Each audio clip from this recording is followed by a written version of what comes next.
Assalamualaikum warahmatullahi wabarakatuh. Perkenalkan, nama saya Faratini Salia. Saya di sini akan menjelaskan soal SBMPTN dari mapel ekonomi.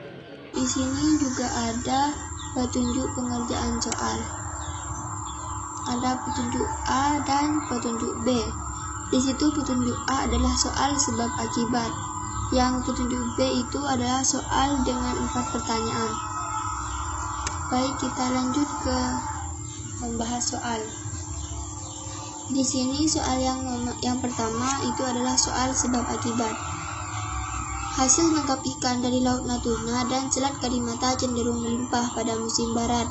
Sebab pada bulan November sampai Februari, gelombang laut di Natuna dan Selat Karimata cenderung tenang. Di situ jawabannya adalah E. Yaitu di situ kan sudah ada petunjuknya. E adalah pernyataan salah, alasan benar. Baik, kita bahas dulu. Pernyataan salah. Angin musim barat adalah angin yang bertiup dari barat ke timur melewati kepulauan Indonesia pada bulan November hingga Februari, sehingga Indonesia bagian barat mengalami musim hujan. Hal ini menyebabkan hasil tangkapan di wilayah Laut Natuna dan Selat Karimata sedikit. Alasan salah. Pada musim barat, gelombang laut cenderung tinggi karena gelombang merupakan faktor eksternal yang menyebabkan hasil tangkapan nelayan turun. Pada musim gelombang besar, biasanya bulan Desember, Januari, dan Februari, nelayan tidak melaut sehingga hasil tangkapan ikan menurun.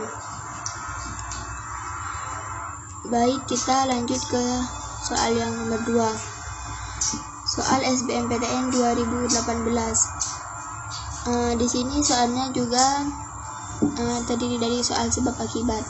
Menurut Junghun, pertumbuhan tropis di Indonesia dipengaruhi oleh faktor ketinggian tempat. Sebab perbedaan ketinggian tempat mengakibatkan terjadinya perbedaan suhu dan kelembaban udara. Nah, di sini jawabannya adalah A. Pertanyaan benar, alasan benar, dan berhubungan. Kenapa begitu? Alasannya karena Junghun mengadakan penelitian di wilayah Sumatera Selatan dan dataran tinggi Bandung untuk membandingkan iklim yang didasarkan pada ketinggian tempat. Bahwasanya semakin tinggi suatu tempat, maka udara yang dirasakan semakin sejuk dan dingin.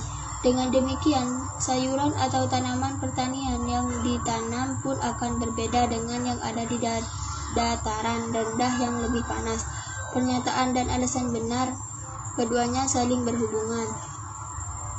Jadi, jawabannya adalah A. Pernyataan benar dan alasan benar, keduanya saling berhubungan. Baik, kita lanjut ke soal yang nomor 3. Soal SBMPTN 2018. Kondisi cuaca ekstrim di suatu wilayah yang memicu terjadinya fenomena siklon tropis adalah A. Udara bertekanan tinggi yang dikelilingi oleh udara berkelembaban tinggi. B. Udara bertekanan rendah yang dikelilingi oleh udara berkelembaban rendah. C. Udara tertekan rendah yang dikelilingi oleh udara tertekan tinggi. D. Udara bertekan tinggi yang dikelilingi oleh udara bertekanan rendah.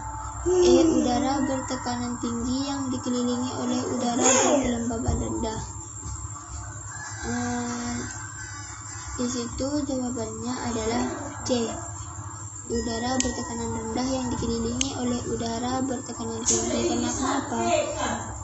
Karena angin siklon merupakan angin yang masuk ke daerah pusat tekanan rendah, daerah depresi yang dikelilingi oleh wilayah-wilayah pusat tekanan tinggi, kemudian berputar mengelilingi garis-garis isobar sesuai hukum Boyce-Ballot bahwa di belahan bumi selatan angin berbias ke kiri dan sebaliknya. Gerakan angin siklon mengikuti hukum ini sehingga arah putaran mengikuti hukum ini sehingga arah putaran siklon di belahan bumi utara berbeda dengan di belahan bumi selatan. Gerakan siklon di belahan bumi utara berlawanan dengan arah paturan jarum jam, sedangkan di belahan bumi selatan searah dengan jarum jam. Baik, cukup sampai di sini pembahasan saya. Mohon maaf apabila masih kurang jelas. Cukup sekian penjelasan soal SBMPTN dari saya, kurang lebihnya mohon maaf. Assalamualaikum warahmatullahi wabarakatuh.